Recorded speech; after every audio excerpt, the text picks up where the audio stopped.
오늘 말씀은 에스겔 8장입니다. 에스겔 8장. 예루살렘에 가득 찬 죄악이란 제목입니다. 예루살렘에 가득 차 있는 범람한 죄악, 이렇게 되고, 예루살렘에 가득한 죄의 모습을, 특히 성전의 죄의 모습을 이렇게 환상으로 에스겔에게 보여주는 그런 장면인데, 왜 예루살렘이냐? 특히 예루살렘이라고 여기는 표현해놓고, 주 무대는 성전이죠. 거룩한 성전.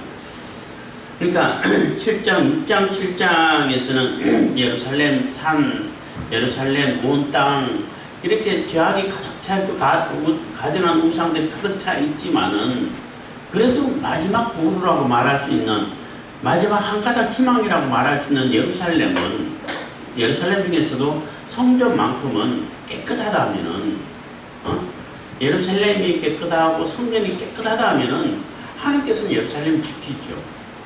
성전을 보호하죠. 하나님의 영광이 임재한 상징이고, 하나님의 이름을 주시겠다고 한 그곳인데, 근데 마지막 희망이라고 볼 수 있는 그 성전조차도, 그러니까 예루살렘을 크게 보면 예루살렘이고, 그 예루살렘 중에서도 성전이 있죠. 성전이 핵심이니까. 그 성전만큼이라도 깨끗하면은 하나님의 영광이 떠나지 않으시고, 그대로 그래도 한 가닥 희망을 가지고 이 유다, 예루살렘, 이스라엘, 유다를 이렇게 보존할 수 있는 한 가닥 희망이 생기는데, 환상을 볼 때 그 예루살렘 성전의 그 아주 실상을 적나라하게 보여주는 그러한 모습인데, 너무나 예루살렘 성전이 더럽혀져 있고 가증하고 가진 우상을 다 갖다 놔서 여호와 하나님의 이름이 거하는 그 성전이 아니라 만신전이 됐어. 많은 신들이 갖다 놓여 있는 그러한 신전이 됐는데, 하나님께서 그 성전을 보호하시겠냐는 거예요. 떠나버리시죠. 하나님께서 떠나버리시고, 하나님 영광이 거두어져 버리고, 하나님 영광이 떠나져 버리는, 그렇기 때문에 예루살렘이 멸망하고 다 허물어지고 성전까지 다 해파되는 그러한 비극을 맞이한다는 것이에요.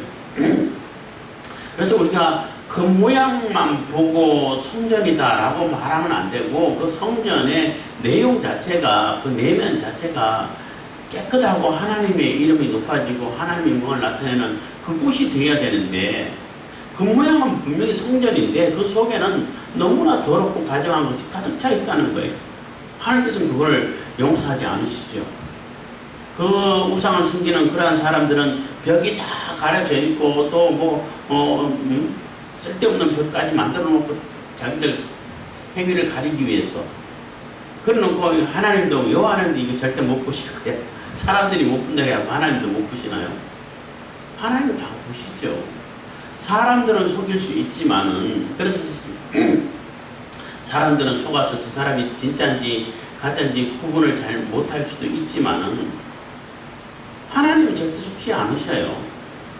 그것을 분명히 기억해야 된다는 것입니다. 그래서 오늘날도 마찬가지로 하나님의 이름을 내세우고, 교회의 이름을 내세우고, 간판은 교회라고 써놓고, 그 속에서 가진 그러한 장사 속이 있고, 탐욕이 있고, 자기의 정치적인 목적을 이루기 위해 가지고 이용을 하고, 하나님을 이용하고, 교회를 이용하고, 똑같은 거예요. 그거는 하나님께서 반드시 심판하신다는 것입니다. 에스겔 8장 1절입니다. 제6년 6월 5일 나는 집에 앉았고 유다 장로들은 내 앞에 앉았는데 주 여호와의 권능이 거기서 내게 임하기로. 그래서 6년 6월 5일이라 하면은 이 에스겔이 에스겔이 부름받은 지 한 1년 4개월 정도 지나는 그 시점인데, 그 정확하게 6년 6월 5일이라고 날짜를 밝히는 것은, 이 에스겔이 본 환상이 그냥 독버섯 먹고 해롱해롱한 상태에서 술 많이 먹고 취하 있는 상태에서 비몽사몽간에 본 것이 아니란 얘기예요. 정확한 날짜를 찍어준 것은 그 역사적인 사실 가운데서 정확하게 본 것이라는 거예요. 뭐 천문학 강의를 듣다 그런 얘기 많이 들었는데 하나님 그러니까 신들하고 접하기 위해 가지고는 이렇게 몽롱한 상태가 되어야 된다 가지고 독버섯을 먹는다고 해요. 신접하기 위해 가지고. 그래서 뭐 기독교라고 말하는 그 성화 같은 그림에도 보면 독버섯이 많이 나와. 천문학을 이렇게 배경으로 해가지고 성화를 많이 그린 것 같은데, 하여튼 이게 참 좀 어리석은 모습이다 이런 생각을 들긴 합니다만, 어쨌든 간에 독버섯을 많이 먹고 독버섯이 없으면 술을 많이 먹여가지고 완전히 비몽사몽간에 해롱해롱한 상태에서 이렇게 하나님의 계시를 보고 하나님 뜻을 안다 뭐 이런 얘기를 많이 하는 걸 들었는데, 선지자들은 그렇지 않아요. 독버섯 안 먹어요. 술도 안 먹어. 술 먹고 하나님 제단 앞에 하나님께서 원하시는 명하신 그 불도 아닌 다른 불로 제사들이 다 죽었어요. 오히려 술 먹으면 안 돼. 어쨌든 날짜를 정확하게 기록한 것은 이게 역사적인 사실이라는 것을 얘기해 주는 것이고, 그 시점에 분명히 에스겔이 환상 가운데서 이것을 생생하게 봤다는 것을 얘기해 주고 있는 것입니다.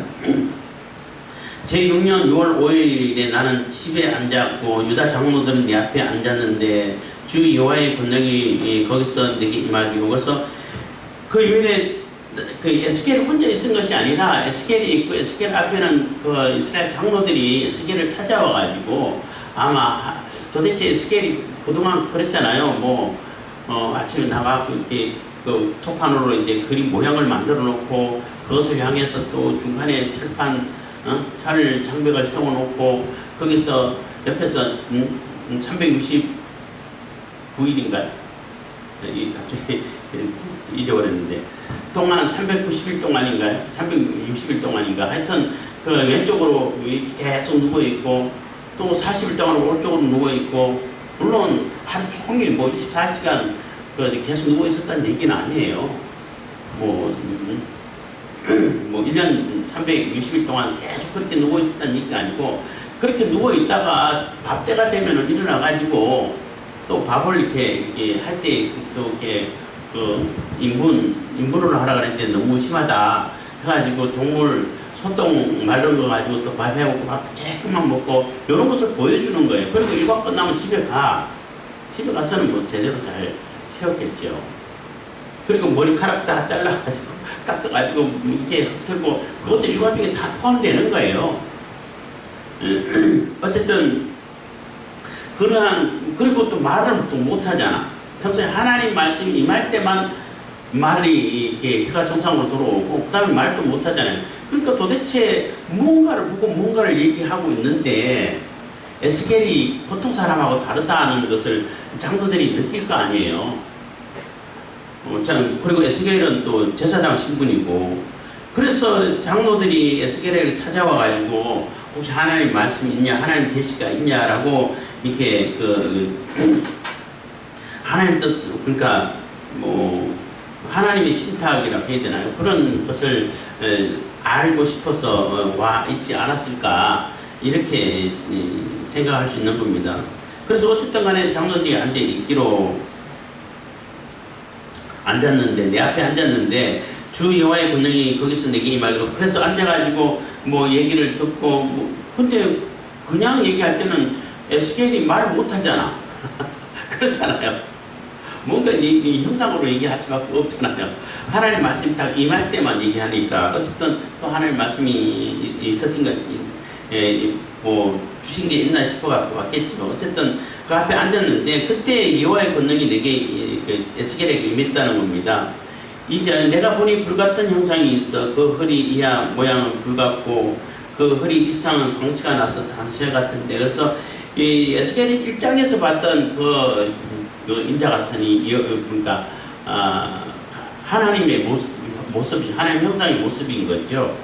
그분이 그러니까 다른 분이 아니라는 얘기인 겁니다. 하나님이고 예수님이 성신 하기 전의 모습이라고 말하셨는데, 불같은 형상이 불같이 환하고 쇠가 바로 그렇게 달았으면 되게 예쁘게 보이죠. 그렇지만 그걸 건들 수는 없죠. 그렇잖아요. 건들면 다 화상을 입고 타버리니까. 그만큼 하나님의 진노, 심판의 이미지를 진노와 심판의 이미지를 이렇게 나타내 보신다고. 그러면서도 절대적이고 함부로 가까이 할 수 없고 굉장히 위험이 있으시고 거룩하신 분이라는 것을 이렇게 나타내 보여주고 있는 것인데, 어쨌든 그 위험이 크시고 절대적인 그분이 나타나셨다는 것입니다. 임하셨다는 거죠. 그가 손 같은 것을 펴서 내 머리 털 한 모습을 잡으며 주의 신이 나를 들어 천지 사이로 올리시고 하나님 이상 가운데 나를 이끌어 예루살렘으로 가서 안뜰로 들어가는 북향한 문에 이르시니 거기는 투기의 우상 곧 투기를 격발케 하는 우상의 자리가 있는 곳이라 해서 그렇게 그렇게 단새같이 불이 뭐 환하게 활발 타는 그러한 모습의 그 분이 하나님이시라고 말할 수 있죠. 예수 뭐 성육신 하기 전에 예수님의 모습이라고 말할 수 있고, 그분이 손을 이렇게 내가지고 그 에스겔의 머리를 이렇게 한 움큼 딱 쥐고 올렸다는 거예요. 그래서 어떤 분은 이게 환상이지 실체면 머리 딱 타버릴 거 아니냐고 뭐 이런 뭐 우스갯소리 비슷하게 했는데, 어쨌든 머리카락 짚고 들어 올렸다는 겁니다. 그런 순간에 주의 신이 성령이라고 말할 수 있죠. 성령께서 나를 들어 천지 사이로 높이 올리셨다는 겁니다. 하나님의 이상 가운데 나를 이끌어 예루살렘으로 가서, 그래서 그대로 예루살렘으로 이제 순간 이동을 하는 거죠. 실질적으로 몸은 에스겔은 그 바빌론에 있는데, 그 에스겔이 지금 가서 보는 것은 예루살렘 성전이 있는 데로 데려갔다는 거예요. 물론 이렇게 바울이 얘기했던 것이 그때 내가 내 몸 안에 있었는지 몸 밖에 있었는지 나는 모르거니와 주님은 아신다고 이렇게 표현한 것처럼 에스겔도 아마 그랬을 거예요. 어쨌든 이렇게 환상 중에 순간 이동해서 예루살렘으로 갔다는 것입니다. 그래서 나를 이끌어 예루살렘으로 가서 안뜰로 가는 북향한 문에 이르시니, 그래서 예루살렘에 갔는데 예루살렘 성이 중심이 아니라 예루살렘 성에 있는 그런 성전이 이제 그 주 무대가 되는 거예요. 예루살렘. 그래서 북향한 문도 그 예루살렘 북쪽에 그 북문이라기보다는 예루살렘 성전 북문이라고 말할 수 있는 거예요. 그곳에 데려갔는데 거기에 투기의 우상, 곧 투기를 격발케 하는 우상의 자리가 있는 곳이라 해서 이 투기의 우상이 뭐냐 라고 할 때 대부분의 학자들은 아세라상일 것이다, 아세라상이라고 보고 있어요. 뭐 바알과 아세라상, 바알과 한 쌍을 이루는 그 부부가 되는 그런 아세라상인데, 뭐 우리가 쉽게 이해하면은 비너스라고 말할 수 있어요. 사랑의 비너스 해가지고 그 메리아스 속옷 뭐 브랜드이기도 합니다만은 그 여성의 신이라고 말할 수 있는데, 어쨌든 거기에 자리 잡고 있는 곳에 이제 데려갔다는 겁니다. 4절 이스라엘 하나님의 영광이 거기 있는데 내가 들에서 보던 이상과 같더라. 그래서 하나님의 영광이 아직 거기에 머물러 있었다는 거예요. 성전이 아직 있는 상태인 거예요. 근데 가진 우상이 가득 차 있고 가자마자 바로 이제 투기를 말하고 또 이렇게 성적으로 문란하게 만드는 그런 우상이 눈앞에 딱 서 있다는 거죠. 그리고 특히 이제 성전 북문이라는 것은 주로 이제 그 성전에 드릴 이렇게 번제물을 뭐 들고 나가고 하는 그런 용도로 쓰이는 문이기도 하고, 또 그 북문을 통해 가지고 이스라엘 이렇게 왕궁이 있기 때문에 그 왕이 주로 들어가고 나가고 하는 문이 또 북문이라는 거예요. 그러니까 왕이라든지, 이 얘기는 왕이 지금 성전으로 왔다 갔다 하면서 성전에 가는 이유가 그 투기 우상을 섬기기 위해 가지고 좀 성적으로 난잡하기도 하고 그러한 우상을 섬기기 위해서 북문에 세워놨다는 거예요. 그러니까 이 얘기는 예루살렘에 있는, 그러니까 유다의 왕도 이미 그 투기 우상에 빠져가지고 우상이 넘버려져 있다는 것입니다. 그 이스라엘 하나님의 영광이 거기 있는데 내가 덜에서 보던 이상과 같더라. 그래서 덜에서 이상을 볼 때 하나님의 형상을 보고 또 했죠. 그런데 그 하나님의 영광이 아직 이 예루살렘 성전에 머물러 있었다는 겁니다. 5절 그가 내게 이르시되 인자야 이제 너는 눈을 들어 북편을 바라보라 하시기로 내가 눈을 들어 북편을 바라보니 제단문 어기 북편에 그 특유의 우상이 있더라. 그래서 북편이라는 얘기는 주로 이게 하나님이 계신 곳, 하나님의 진노가 임하시는 곳, 뭐 하나님의 하시고자 하는 일이 주로 북편에서 온다고 말을 하죠. 물론 그 예루살렘 그러니까 이스라엘 입장에서는 주로 이게 그 침략자들이 아수르라든지 또 뭐 그 바벨론이라든지 뭐 페르시아도 마찬가지고 할 때 주로 북쪽 이렇게 저 동쪽에서 해가지고 서쪽으로 나와가지고 이스라엘 쪽으로 주로 내려오지요. 위치상으로도 북쪽이 맞는데 주로 북편 그러면은 저 하나님 보좌하신 곳, 뭐 아니면 하나님의 보좌하신 곳이기 때문에 하나님의 진노가 쏟아지는 곳, 그러한 상징으로 많이 쓴다는 겁니다. 그래서 하나님이 계시고 하나님을 바라봐야 할 그 북쪽에 하나님의 그 뜻이 이렇게 전달되고 하나님 뜻이 이루어져야 되고 하는 그곳에 그 우상의 그러니까 특유의 우상이 가득 딱 서 있다는 거예요. 북편을 바라보라 하시기로 북편을 바라보니 내가 눈을 들어 북편을 바라보니 제단문 어기 그러니까 제단문 어기에 그러니까 문 앞에 북편에 그 특유의 우상이 딱 있다는 성전 문 앞에다가 그 특유의 우상을 크게 딱 세워놨다는 거예요. 그러니까 들어가자마자 하나님이 보이는 게 아니라 그 특유의 우상이 보이는 거죠. 참 이렇게 성적으로 문란할 수밖에 없도록 유혹하는 그러한 우상이 눈앞에 딱 서 있는데 하나님이 보이겠냐는 겁니다.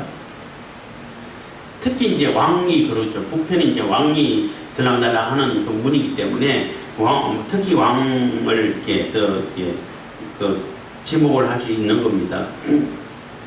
뿐만 아니라 다른 뭐 재물을 갖고 오는 자들도 다 들어가자마자 문 앞에 딱 서 있으니까 그거 제일 먼저 보겠죠. 6절입니다. 그가 또 내게 이르시되 인자야 이스라엘 족속이 행하는 일을 보느냐 그들이 여기서 크게 가정한 일을 행하여 나로 내 성소를 멀리 떠나게 하느니라 너는 다시 다른 큰 가정한 일을 보리라 하시더라. 그래서 이렇게 그 왕부터 가장 이렇게 영향력을 많이 끼칠 수 있는 왕부터 이렇게 특유의 우상에 빠져가지고 성적으로 난잡하게 되고 하나님을 잊어버리게 되고 하나님을 바라봐야 할 그곳에 특유의 우상을 채워놓고 거기 있으니 뭐 일이 되겠냐는 거예요. 거기에 하나님의 영광이 머물러 있어야 할 필요가 있느냐는 거예요. 그냥 떠날 수밖에 없게 됐다는 거예요. 버리시겠다는 거죠. 떠나신다는 얘기는 버리시겠다는 겁니다. 그렇지만은 그게 전부가 아니라는 거예요. 북향한 문에 북문에 거기 왕이 왔다 갔다 하고 재물을 들여오고 하는 그 문에 그 아세라상 그 투기의 우상을 딱 세워놓은 거 그것만 해도 뭐 정천동지할 만큼 놀랄 일인데 막 분노가 일으키고 하나님 진노를 일으킬 수 있는 그러한 것인데 그게 전부가 아니라는 얘기예요. 그보다 더 큰 가정한 일을 보리라 하시더라 하는 얘기인 겁니다. 7절 그가 나를 이끌고 뜰문에 이르시니 뜰문에 이미 성전 뜰에 들어왔다는 거죠. 내가 먼저 담에 구멍이 있더라. 어떤 담이 있는데 그 담은 불필요한 담이겠죠. 그러니까 성전에 필요한 담이 아니겠죠. 근데 구멍이 있어. 그가 내게 이르시되 이제야 너는 이 담을 헐라 하시기로 내가 그 담을 허니 한 문이 있더라. 그래서 그들이 그 성전 안에 성전뜰 안에 자기들이 그 섬기고 막 우상 숭배하는 것을 가리기 위해 가지고 불필요하게 세워놓은 담이라고 말할 수 있는 거죠. 그래서 에스겔 보고 그거 헐어버려라. 그러니까 헐어버리니까 이제 그동안 드러나지 않았던 것이 훤하게 이제 다 가정한 일들이 드러나 보인다는 겁니다. 내가 그 담을 보니 한 문이 있더라. 또 내게 이르시되 들어가서 그들이 거기서 행하는 가정하고 악한 일을 보라 하시기로. 그래서 헐어보니까 문이 보이더라는 거예요. 그동안은 그 담이 있어갖고 아무도 못 보고 문도 못 보고 들어가지도 못하고 하다 보니까 그러한 자들이 그러한 우상을 섬기고 있는지도 몰랐어. 일반 사람들은. 그렇잖아요. 근데 그 담을 헐어보니까 문이 보이고 문 안으로 들어가니까 막 놀랄 일이 벌어진다는 것입니다. 10절 내가 들어가 보니 각양 곤충과 가증한 짐승과 이스라엘 족속의 모든 우상을 그 사면벽에 그렸고, 그래서 내가 들어가 보니 각양 곤충, 가증한 짐승, 이스라엘 족속의 모든 우상을 그 사면벽에 다 그려놨다는 거예요. 벽에 그렸다는 얘기는 암각화를 새기듯이 이렇게 파가지고 페인트로 붓으로 그린 것이 아니라 이렇게 그 암각화를 새기던 것처럼 이렇게 벽에 새겨놨다는 거예요. 근데 새겨놨는 것이 각양 곤충, 가증한 짐승 뭐 이런 것은 주로 애굽에서 섬기던 신으로 섬기던 그러한 그 존재들이에요. 뭐 애굽에서는 별걸 다 섬겨요. 무당벌레도 섬기고 개구리도 섬기고 뭐 별거 다 섬기잖아요. 뭐 파리도 섬기고 뭐 이도 섬기고 하여튼 벌레들을 다 섬기는데 신으로 섬기는 거예요. 그 왜 그러냐면은 이 생기는 게 이 사람들은 그때 뭐 시드기야 왕 때 주로 이겼지만은 뭐 주로 신애국파들이 뭐 그 내각을 구성을 하고 그 시권을 장악하고 있었단 말이에요. 그러니까 애국의 신들을 열심히 섬겨야 애국의 도움을 받을 수 있지 않겠냐라고 섬겼겠죠. 그런데 그것을 공개하고 드러내 보이면은 바벨론이 더 지금 바벨론 공격에 의해서 중대사안에 하는데 그거 용납이 되겠냐는 것입니다. 그래서 몰래 담을 세워놓고 가려놓고 열심히 섬기고 있었다는 거죠. 근데 이 사람 바보 같은 게 생각을 해보세요. 애굽의 도움으로 해결될 일이면은 벌써 해결됐어야 되는 거 아닌가요? 아니 자기들이 또 거짓 선지자들은 또 하나님 절대 이 성전을 안 버린다. 성전이 있는 곳인데 예루살렘 성인데 이렇게 하면서 전지전능하신 하나님이라고 얘기하면서 왜 애굽의 그 이상한 그런 우상들을 섬기냐는 거죠. 그게 도움이 돼요. 그럴 거면 하나님은 열심히 섬겼지. 안 그러겠어요? 논리도 안 맞고 앞뒤도 안 맞고 그런 거예요. 그리고 이제 투기 우상을 세워놓고 하는 것은 그 얘기를 조금 더 하자면은 그 바알이라든지 아세라상을 섬기는 목적이 뭐냐면은 풍요거든요. 그들이 풍요를 갖다 준다고 하기 때문에 풍요가 없으면 그들 안 섬기죠. 물론 풍요도 다 하나님께 주신 것인데 그 우상이 준다고 믿고 섬기는데 결국은 그 사람들이 우상을 섬기는 목적이 그 우상이 좋아가지고 생기는 게 아니라 내게 풍요를 갖다 주니까 결국 그 풍요가 탐욕이 우상이 되는 거예요. 그렇잖아요. 내게 많은 것을 뭐든지 많은 것을 갖다 줘. 그러니까 섬겨. 그거 안 갖다 주면 안 섬긴다는 얘기잖아. 그러니까 물질적인 풍요라든지 탐욕이라든지 탐심을 이루기 위해서 우상을 섬기는 거예요. 근데 각종 단양 우상을 다 갖다 놓고 섬기는데 여기서 이제 그 벽에 구멍이 있어서 그 벽을 헐고 들어가니까 문이 있어서 들어가니까 각종 곤충과 가증한 지충을 다 그려놓고 섬기고 있는 거예요. 11절 이스라엘 족속의 장로 중 70인이 그 앞에 섰으며 사반의 아들 야사냐도 그 가운데 섰고 각기 손이 향로를 들었는데 향연이 구름같이 오르더라. 그래서 향로를 들고 뭐 빽빽하게 구름같이 이게 원래 하나님께 드려야 되는 것인데 이게 우상하게 드리는데 장로 중에 70인이 그 앞에 섰다는 거예요. 70인이라 그러면 70이라는 숫자가 이렇게 의미하는 바가 많죠. 굉장히 중요하죠.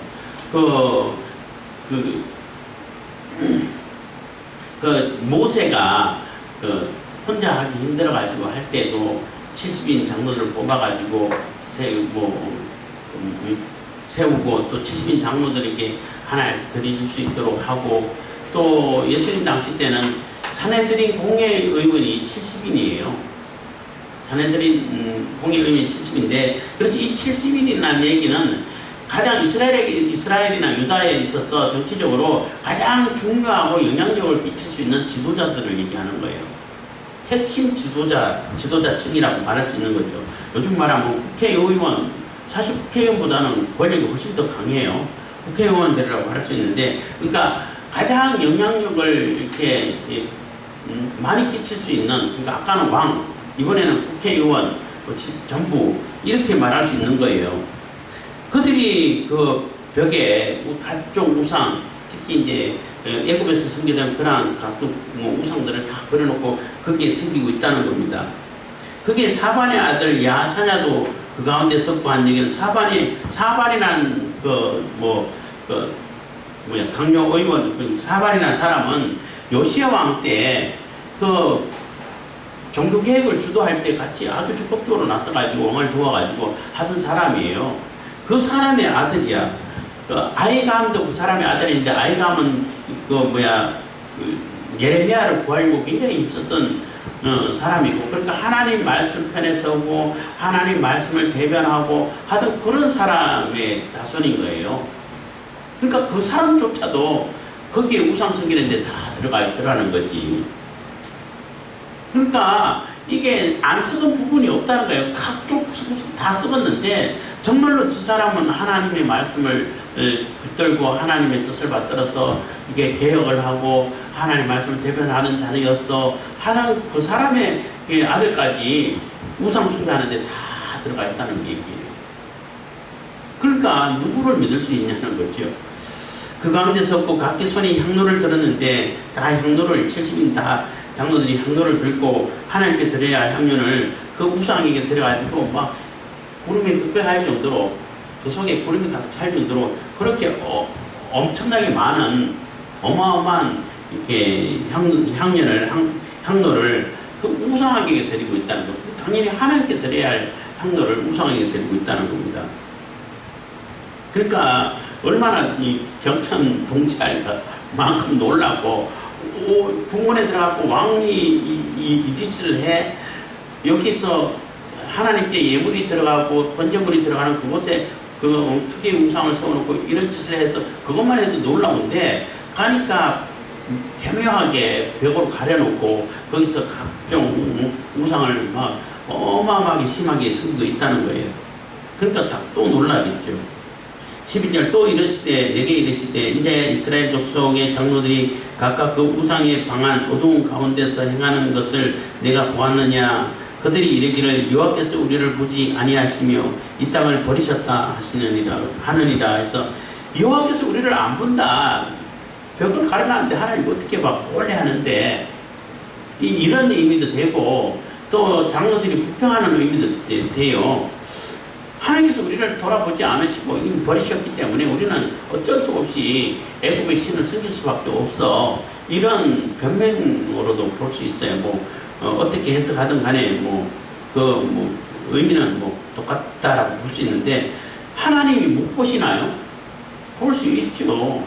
하나님께서 이스라엘을 안 돌아보셨나? 많이 돌아보셨죠. 그래서 수없이 그 선지자를 보내가지고 회개를 촉구하고 돌이키라 하고 했지만은 주들이 안 들었죠. 하나님 말씀 안 들었죠. 그렇기 때문에 하나님께서 돌이키지 않는 그 이스라엘 백성들을 돌이키게 하기 위해서 징계를 하시는 거죠. 근데 어쨌든 그들은 이르기를 우리를 이렇게 절대 못 본다. 그러니까 우리가 하는 행위도 못 보고 또 돌아보지도 않으셨고 이런 의미도 된다는 겁니다. 그리고 버리셨다 하느니라. 13절 또 내게 이르시되 너는 다시 그들의 행하는 바 다른 큰 가정을 일을 보리라 하시더라. 그래서 이게 끝이 아니야. 또 얘기를 하는 거예요. 그 이스라엘 장로들이 핵심 그 지도층들이 이렇게 가정 우상을 아주 열렬하게 드리는데 이게 끝이 아니야 하는 얘기가 되는 거예요. 여기서 그것만 해도 놀라운데 그게 아니고 또 있다는 겁니다. 가정한 일을 보리라 하시더라. 14절 그가 또 나를 데리고 여호와의 전으로 들어가는 북문에 이르시기로 보니 거기 여인들이 앉아 단무스를 위하여 애곡하더라. 그래서 여인들이 단무스를 위해서 열심히 울고 있어. 곡을 하고 있어. 이 단무스라는 신은 뭐냐면은 이스라엘 주변에 있는 신도 아니고 뭐, 그 바벨론 그쪽 지역에 있는 뭐 신이기도 한데 어쨌든 간에 뭐 그 신은 무슨 신이냐 하면은 이거 생물을 소생케 하는 신이야. 뭐 식물들을 자라게 하는 신이라는 거예요. 그 식물들을 자라게 하는 신이 이렇게 자라다가 그 여름 되면은 이렇게 동풍에 마른 바람 불어야 다 신이 죽어버린다는 거예요. 죽어버린다는 거예요. 이 죽어버리기 때문에 이게 공물을 낼 수가 없잖아. 그 뭐 겨울에 비 오고 여름에 비 안 와가지고 동풍이 불고 하면은 뭐 식물 다 말라 죽어버린단 말이에요. 그래 죽어버리니까 여인들이 열심히 애국을 해가지고 울어가지고 곡을 해가지고 그 신을 살려야 된다는 거예요. 그래서 열심히 애국을 하고 있다는 거죠. 이 얘기는 그 여인들까지 이 다윗을 위해서 열심히 애국하고 있다는 얘기는 어떤 한 부분도 이게 우상이 퍼져 있지 않은 곳이 없다는 거예요. 그 당시에 여인들은 그렇게 중요하게 여기지 않았잖아요. 않았지만은 별로 그렇게 중요하게 여기지 않았던 그 여인들조차도 완전히 우상에 다 매몰되어 있다는 겁니다. 그래서 다윗을 위해서 열심히 애국을 해서 그것도 성전에서 하나님 성전에 여인의 뜰이라고 말할 수 있죠. 거기서 하고 있다는 겁니다. 15절 그가 또 내게 이르시되 인제야 네가 그것을 보았느냐 너는 또 이보다 더 큰 가증한 일을 보리라 하시더라. 그렇지만 이게 또 끝이 아니야. 또 있어. 끝도 없다는 끝도 없어. 뭐 각 분야마다 없는 것이 없고 뭐 우상 숭배를 안 하는 자들이 없다는 거예요. 16절 그가 또 나를 데리고 여호와의 전 안뜰에 들어가시기로 이제 여호와의 전 안뜰로 들어갔다는 얘기 성소가 있는 곳으로 들어갔다는 거죠. 보니 여호와의 전 문 앞 현관과 제단 사이에서 약 25인이 여호와의 전을 등지고 낯을 동으로 향하여 동방태양에 경배하더라. 그래서 그러니까 성소가 들어가기 전에 번제단이 있는 곳 거기는 누가 가는 곳이에요? 제사장들이 있는 곳이에요. 여기 25인이라는 얘기는 대제사장 1인과 24반차 해가지고 제사장 24반차별로 해가지고 반차별로 이렇게 성소에서 이렇게 그 성전에 를 운영하고 성전 제사를 주관하고 하는 그 제사장들이란 말이에요. 제사장 있는 곳이 25인이라는 얘기는 대제사장과 제사장들이라는 얘기인 겁니다. 그 성전에서 이렇게 봉사하고 있는 24반차를 따라서 봉사하고 있는 24인 제사장 그리고 대제사장 25인이죠.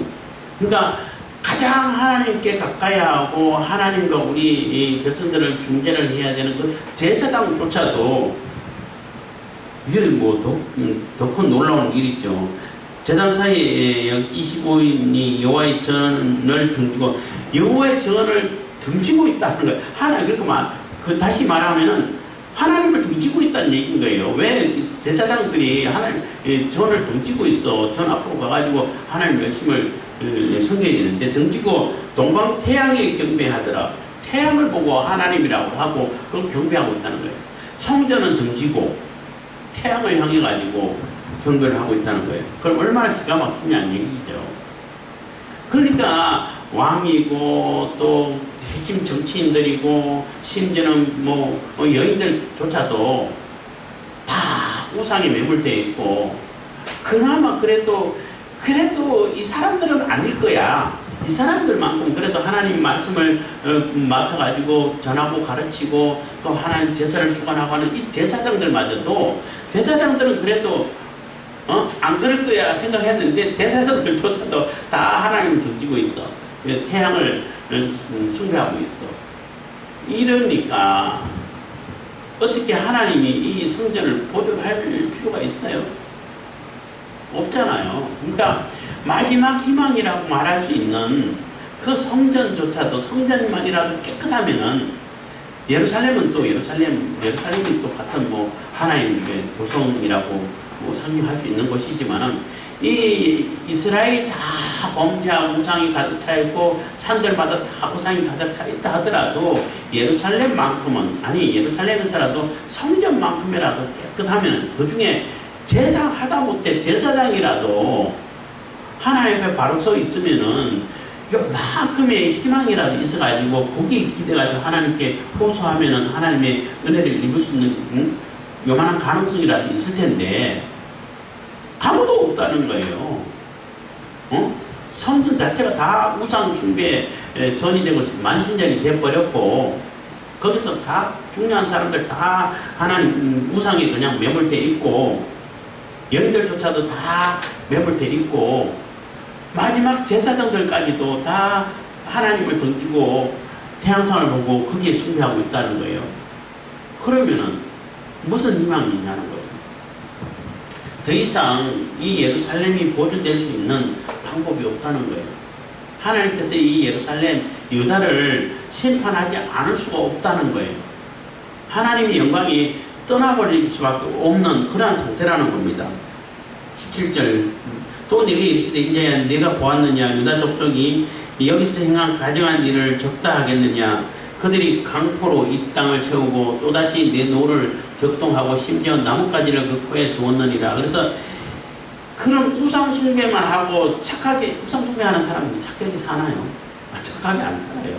자기 탐욕을 채우기 위해서 섬기는데 그래서 그들이 이 우상 숭배하는 그 행위 자체만 해도 굉장히 하나님의 진노를 불러일으키는 그런 상황인데 그래서 강포로 가장 포악으로 이 땅을 성전을 가득 채웠다는 거예요. 이 땅을 채우고 또다시 내 노를 격동하고 하나님 노를 격동했는데 심지어 나뭇가지를 그 코에 두었느니라니 이거는 표현이 여기밖에 나오지 않기 때문에 정확하게 무슨 뜻이다라고 단정지어 말하기는 어렵지만은 대략적으로 대부분 학자들이 이제 추측하는 것은 이 나뭇가지를 코에 뒀다는 얘기는 향 나는 아주 향기 좋은 나뭇가지를 코에 세워가지고 그러면은 자기 속에 있는 그러한 더러운 냄새, 가증한 냄새, 그러니까 속에는 가증하고 더러운 계획들이 가득 차있다는 얘기예요. 그러니까 코에 이렇게 나뭇가지를 딱 걸으면은 그 우상이 그 코에 있는 그 나뭇가지 향기를 맡아가지고 그 나무 코 해가지고 숨 쉬면은 그 나무의 향이 날 거 아니에요. 그렇잖아요. 생각될 때 우리가 얼핏 생각할 때 그러면은 자기 속에 있는 그런 가증하고 더러운 냄새들이 그 더러운 것들이 밖으로 나가지 않는다는 얘기예요. 그러니까 우상을 속이는 거지. 그럼 우상이 속아 넘어가죠. 하나님을 속일 수 있어요? 없잖아. 그러니까 자기들의 가득한 강포, 포악, 가정한 일들을 다 감추기 위해 가지고 자기는 그래도 아주 향기로운 향을 이제 내뿜는 거야 하면서 거짓말로 이렇게 코에 나뭇가지를 걸었다는 거예요. 그럼 얼마나 가정스럽고 구토가 나올 정도로 하나님 보실 때 진노하지 않을 수 없는 이런 상태라는 겁니다. 18절 그러므로 나도 분노로 갚아 아껴보지 아니하고 긍휼을 베풀지도 아니하리니 그들이 큰 소리로 내 귀에 부르짖을지라도 내가 듣지 아니하리라. 그래서 이런 상태인데 내가 그들을 어떻게 용서하겠냐는 거예요. 그래서 진노하고 재앙을 내려가지고 진노할 때 그때서야 그 하나님 도와주세요 하고 막 소리 지를 때 안 듣겠다는 거예요. 하나님께서 귀를 막아버리시겠다는 겁니다. 그러니까 하나님께서 듣지 않는다는 얘기, 듣지 않으신다는 얘기는 이 재앙을 피할 수 있는 방법이 없다는 거예요. 하나님의 심판을 피할 수 있는 그러한 방법은 0.1%도 없다는 거예요. 아무도 막설 수 있는 존재도 없고 요한계시록에도 마찬가지입니다만은 하나님께서 내리시는 그 재앙은 어떤 존재도 아무리 이 세상을 다 휘어잡았다 하는 그러한 세력이 이 세상에서는 대적할 수 있는 그 세력이 없는 그런 세력이라 할지라도 하나님께서 내리시는 그 재앙은 아무도 못 막아쓴다는 거예요. 마찬가지로 절대 이 이스라엘에게 쏟아지는 이 재앙 심판은 막을 수 있는 방법이 없다는 겁니다. 그래서 우리가 이 에스겔 8장을 통해 가지고 생각해 봐야 할 것은 겉으로 볼 때는 성전이야. 하나님의 성전이야. 거짓 선지자들이 얘기하는 것처럼 하나님의 성전이 있는데 어떻게 이방인들이 이 성전을 허물어 이 예루살렘을 침범을 해. 이렇게 얘기하지만 그 속에는 완전히 썩어서 어떤 한 부분도 정상적인 부분이 없어. 우상으로 가득 차여가지고 하나님 성전이 아니라 만성전으로 만들어놨어. 그런데 그걸 가지고 하나님이 은혜를 베풀어 주기를 기대한다는 것 자체가 너무 코미디라는 거예요. 너무 착각이라는 거죠. 하나님 심판 반드시 임한다는 겁니다. 오늘날도 마찬가지죠. 겉으로는 교회야. 무슨 교회 이름 적어놨어. 하나님 이름 부르고 성경을 가지고 다니고 성경을 얘기해. 근데 그 실질적으로 내면을 보게 되면 탐욕이 가득 차있고 그것을 이용해서 어떻게 자기 욕심을 채울까, 정치적인 목적을 채울까, 돈을 벌까, 이런 목적으로 겉으로만 가장을 한다면은 그거 하나님께서 모르시겠냐는 거예요. 사람은 적을 수 있어요. 심판하신다는 것입니다. 절대 그걸 하나님께서 심판하시는 그 심판을 피할 수가 없다는 것입니다. 기도하겠습니다. 사랑해 주시는 감사합니다. 이 시간에도 우리가